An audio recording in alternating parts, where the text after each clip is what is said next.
Books presents an unabridged recording of American Empire, The Victorious Opposition by Harry Turtledove, narrated by George Guidell, and directed by Aaron Moon.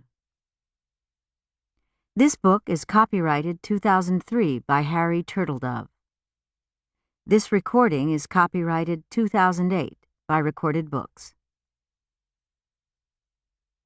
The author opens this book with the entry for the word Manichaeism from The Devil's Dictionary by Ambrose Bierce.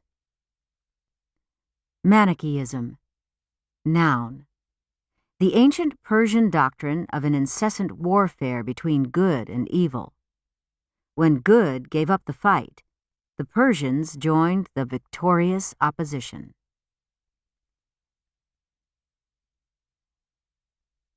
And now, the victorious opposition.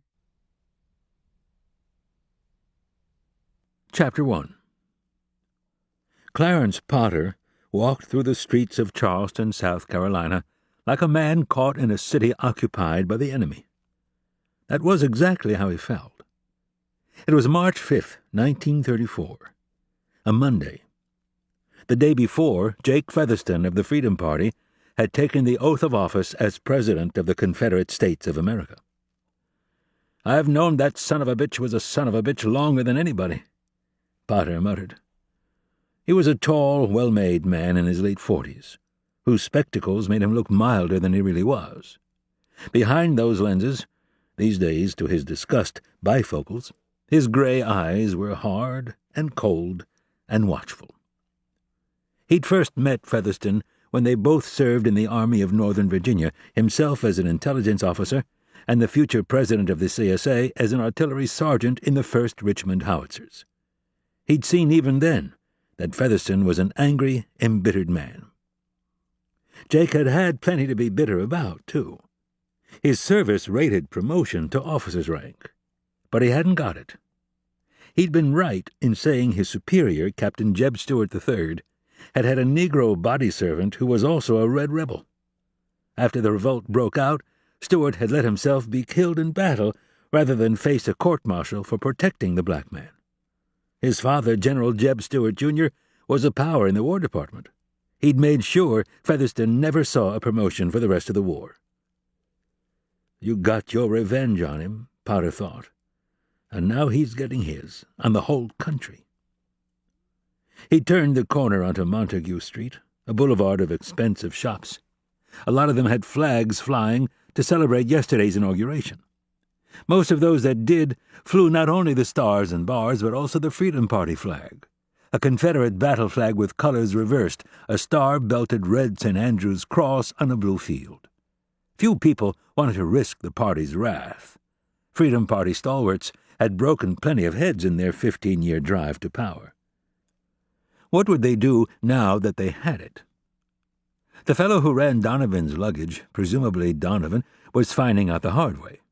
He stood on the sidewalk, arguing with a couple of beefy young men in white shirts and butternut trousers. Party stalwarts, sure enough. "What's the matter with you, you sack of shit?" one of them yelled. "Don't you love your country?"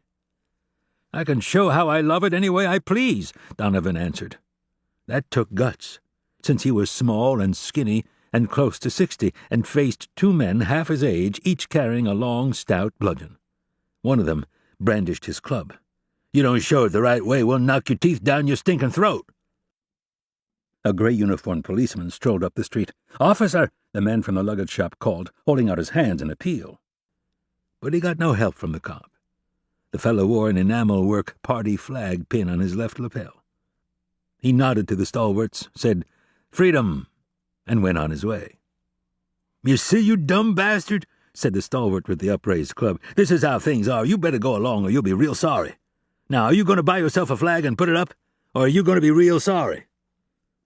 Clarence Potter trotted across Montague Street, dodging past a couple of Fords from the United States and a Confederate-built Birmingham. "Why don't you boys pick on somebody your own size?" he said pleasantly, stowing his glasses in the inside pocket of his tweed jacket. He'd had a couple of pairs broken in brawls before the election. He didn't want to lose another. The stalwarts stared as if he'd flown down from Mars. Finally, one of them said, "Why don't you keep your nose out of other people's business, buddy?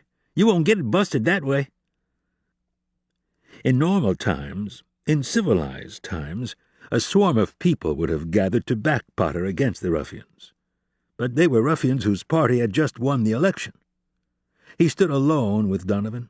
Other men on the street. To keep listening to this audiobook, I've left you a link in the description so you can do it, at no cost thanks to Audible's 30-day free trial.